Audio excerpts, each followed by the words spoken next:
शिव जी और देवी पार्वती कहते हैं कि अकेले में ज्यादा भटकता है मन, गलत विचार आते हैं। लेकिन हमें अपनी भावनाओं पर काबू रखना चाहिए। प्रिय दर्शकों, इस कथा को सुन रहे हैं तो पूरा सुने, आधा अधूरा छोड़ने का गलती मत करिएगा। आप शिव भक्त है तो भोलेनाथ का अनादर ना करें।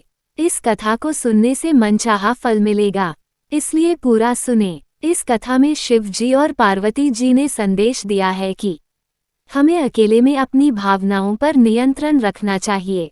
अकेलेपन में ही व्यक्ति की भावनाएं गलत दिशा में भटकती हैं, बुरे विचार जागते हैं। इसलिए एकांत में भावनाओं पर नियंत्रण रखें।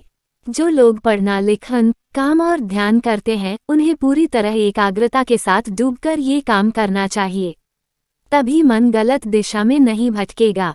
देवी पार्वती और शिव जी से जुड़ी कथा है। देवी सती ने देह त्याग दी थी और सती के वियोग में शिव जी ध्यान में बैठे हुए थे। एक दिन शिव जी के पास हिमाचल राज और उनकी पुत्री पार्वती पहुंच गईं। हिमाचल राजा के मन में था और पार्वती जी भी चाहती थीं कि मेरा विवाह शिव जी के साथ हो जाए, लेकिन शिव जी तो तप कर रहे थे। सती के बाद वे दोबारा विवाह करना नहीं चाहते थे।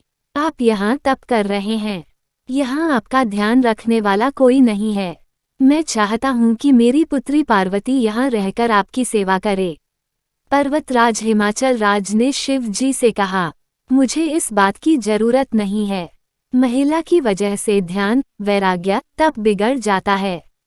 अगर एकांत में महिला रहेगी तो मेरा तप भंग हो सकता है। इसलिए आप मुझे क्षमा करें और अपनी पुत्री को यहाँ से ले जाइए। शिव जी ने हिमालय राज को जवाब दिया। हिमालय राज और शिव जी की बातें देवी पार्वती बहुत ध्यान से सुन रही थीं। आप कह रहे हैं कि आप तप कर रहे हैं, तो जब आप तप ही कर रहे हैं तो आपको ये आभास कैसे होगा कि ये शरीर महिला का है और ये शरीर पुरुष का है?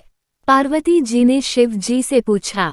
देवी पार्वती की ये बात सुनकर शिव जी हैरान हो गए, क्योंकि देवी ने बात बहुत बुद्धिमानी की कही थी। देवी, आपकी बात सही है, लेकिन मेरी बात भी सही ही है, शिव जी ने कहा। इसके बाद शिव जी ने हिमाचल राज से कहा कि आप चाहें तो समय समय पर कुछ देर के लिए देवी पार्वती यहाँ आ सकती हैं और यहाँ की व्यवस्था सुधार कर वापस लौट जाएं। प्रिय दर्शकों, कथा अच्छी लगी हो तो लाइक और चैनल को सब्सक्राइब नहीं किए हैं तो चैनल को सब्सक्राइब करें। धन्यवाद।